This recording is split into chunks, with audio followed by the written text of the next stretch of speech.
Item hash. SCP-1397 Object Class. Safe Special Containment Procedures.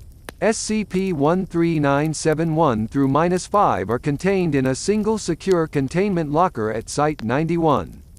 Copies of the text of all instances of SCP-1397 are available and may be accessed by any researcher of Level 1 clearance or above. Experimentation involving any instance of SCP-1397 requires Level 3 approval.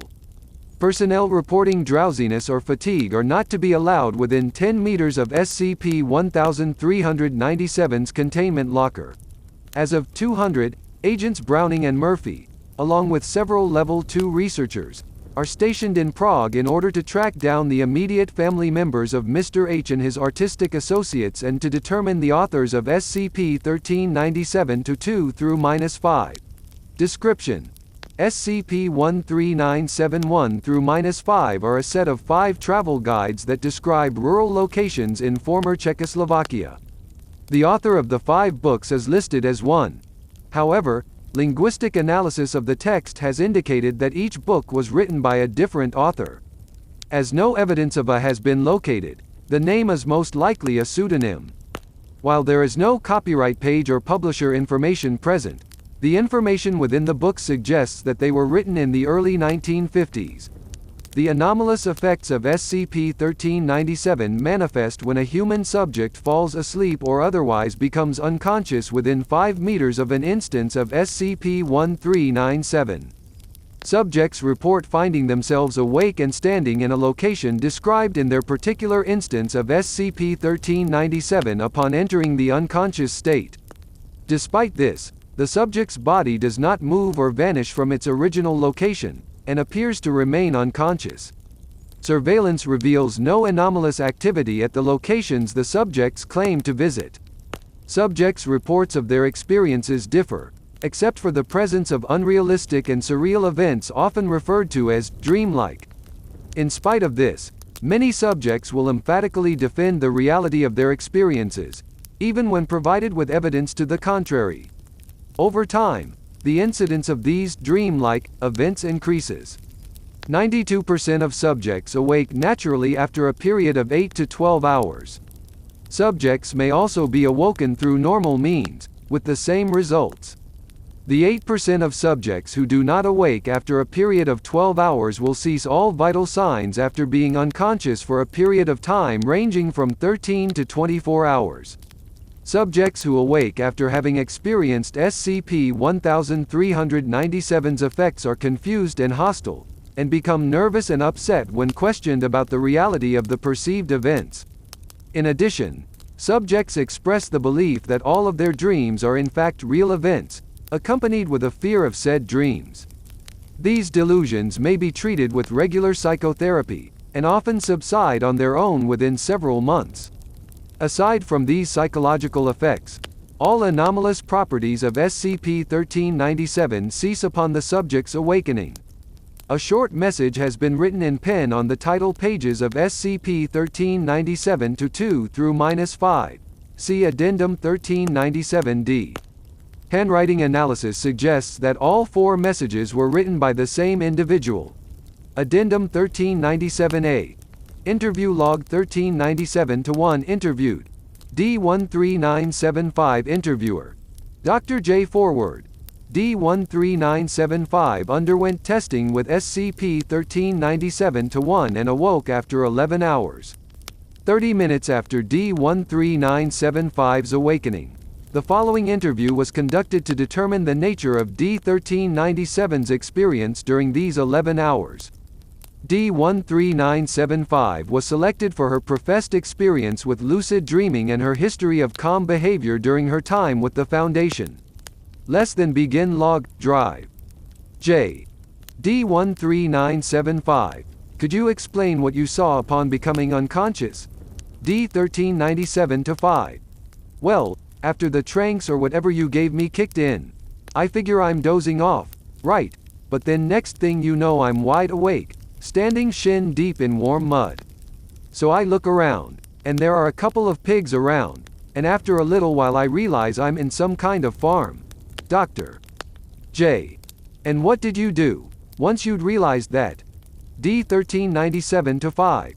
Well, I got out of the fucking pig pen. Figured I might as well take a look around. I saw the farmhouse a little while away, but I wasn't going anywhere near that thing. Thought it'd be pretty stupid if the test ended in me getting arrested for trespassing, right Doc?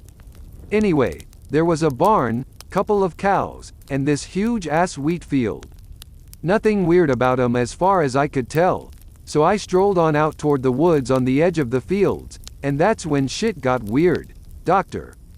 J. Could you elaborate on that? D1397-5. Well, I heard someone shouting at me, and I turn around and some ladies standing outside the farmhouse. Scared me half to death. 'Cause I thought she'd be mad at me, but she just told me not to go into the woods because there were wolves in the woods. Drive. J. What did you think of that? D13975. Honestly, I was just wondering how she even knew I was out there. Then I figured, well, wolves are more scared of you than you are of them, right? And I used to climb trees as a hobby, so I wasn't real scared. If anything, I figured it'd be kinda nice to see something interesting like that, so I just ignored her and headed on into the trees. Lots of brush to wade through, a couple birds, but other than that I didn't notice a thing out of place for, well, must have been an hour or so, I dunno. Dr. J. What happened after that? D1397-5. I started hearing sounds from the bushes. At first I assumed it was a squirrel or a bunny or someshit, but then it kept happening, and I didn't see anything around. And well, I wasn't scared, but I thought, if something is following me I can't just let it get me, so I tried to speed up the pace a little. Except I couldn't. My legs just wouldn't do it. And let me tell you, that was hella weird. But I told myself it was just the weird-ass book doing weird-ass shit and I kept walking for, 5 minutes? Until my clothes went away. Dr. J. Went away? D1397-5. Just went away. Like that fucking dream where you go out in public and realize, whoops, forgot my pants. Except Doc, I was walking through some pretty thorny plants right before that, and I'm damn sure I noticed the exact moment I didn't have pants and shoes to protect me. So I stopped walking and had like 5 peaceful seconds to think about this before the shit hit the fan. You see, Doc, turns out the trees were the wolves. Dr. J. Could you explain that further? D13975, D1397-5. I don't fucking know. D13975 pauses, takes several deep breaths. Sorry. I brushed against one of the trees, and it all hit me at once. It wasn't a tree. None of them were trees. They'd never been trees. They were wolves, a whole shitload of them, and they were staring at me with spit gleaming on their tongues and I could see every hair on their faces and they were laughing at me, I swear. I could run again, and the moment I started running I knew I wasn't dreaming. I'd never been dreaming. Dr. J. How can you be sure of that? D1397-5. Doc, you know how in dreams, you can just accept the bizarro shit your mind throws at you, like it's just another part of the experience? This felt foreign, contrived, like it was trying too hard to be weird, you know, Dr. J. I suppose. What happened after you ran, then? D13975. I got back to the field and it was more a blur of images than anything. I saw my mom, standing there trying to talk to me, but all I heard was cawing, like she was a fucking crow or something. Then I looked down and I saw that I was fucking pregnant, and suddenly there was this armchair next to me and I knew that I'd given birth to it. And it talked to me, and it told me that I was running out of time. D13975 rests her head in her hand for several seconds before continuing. Then the ground gave out under my feet. I fell, and I woke up, I guess, in the testing room. Dr. J. Can you tell me how you felt when you woke up? D1397-5. D13975 is silent for about 15 seconds before speaking, relieved. Dr. J. And can you tell me why that is? D1397-5. I got out. It let me get out. Dr. J. It. D1397-5. The dream, or whatever it was, Doc. I knew it wasn't a dream. And I think it knew that I'd found out. And that's why it got so weird at the end. It was trying to convince me that it was a dream. It felt frustrated, I guess. And if I'd stayed much longer, I don't think it would have let me out. Dr. J. Thank you. D13975. That will be all for now. Less than end log. Addendum 1397B.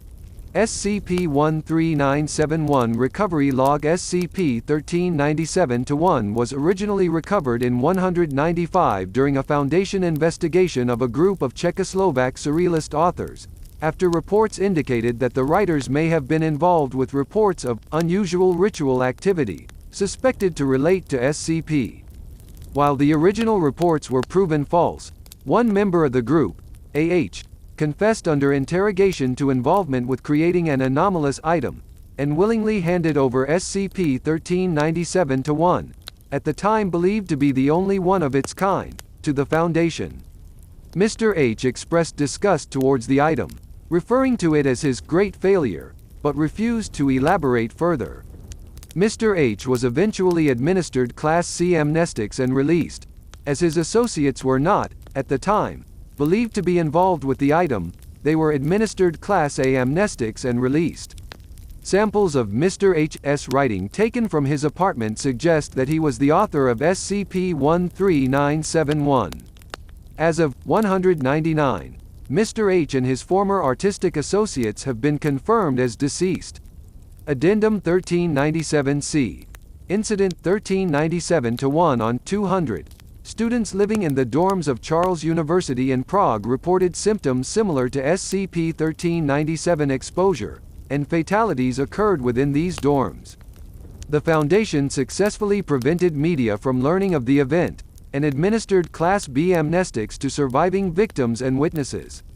SCP-1397-2 through -5 were recovered from the hallways of the affected dorms, where they had been deliberately placed to expose a maximum number of students within to SCP-1397's events. Over half of the affected students were discovered to have attended a lecture on solipsism and the psychology of dreams, given by a professor the previous day. Mr. was fatally shot by Foundation agents after attempting to resist detainment with deadly force. Mr. S. fingerprints were later found on SCP-1397-2 through -5. Analysis done on papers found within the apartment suggests that as the author of the written message on the title pages of SCP-1397-2 through -5. A match has yet to be found for the writing styles of SCP-1397-2 through -5. Investigation is underway to determine whether any of Mr. H's known associates had any involvement with SCP-1397. Addendum 1397-D. Transcript of message in SCP-1397-2 through -5. If they wanted us to see that dream and reality were one, was it to say that reality was a dream, or to say that a dream is a reality seen in a different light? This is the end of the presentation. If you enjoyed, please like the video and subscribe. Comment down below what SCP you would like to see.